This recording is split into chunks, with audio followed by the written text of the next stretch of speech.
Matapos ang pagpatay kay Ako Bicol Party List Representative Rodel Batocabe noong Sabado, nanawagan ng kanyang kapartido sa mga politiko na alisan ng armas ang kanilang mga bodyguard. Mas maganda kung magkusa, and at the same time, we're calling also for the PNP to disarm those private bodyguards. This should not go into the statistics again of unresolved crime.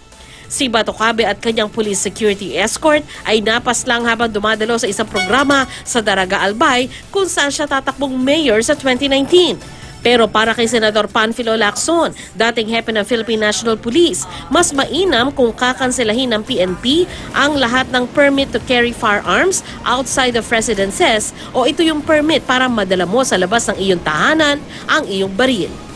Sa pagbabalik ng sesyon ng Senado, kasama na ang pagpatay kay Batocabe sa nais niyang imbestigahan bilang chair ng Senate Committee on Public Order. Masyadong kalat na yung may mga baril para tayong wild west na hindi na natin, we don't mind at all kung makakita tayo na may baril sa baywang. Ayon sa PNP, bukas sila sa panukala pero dapat itong balansehin sa karapatan din ng isang tao na maprotektahan ang kanyang sarili. There's a enabling law that we can enforce to disarm anybody bearing firearms. We're more than willing to do that.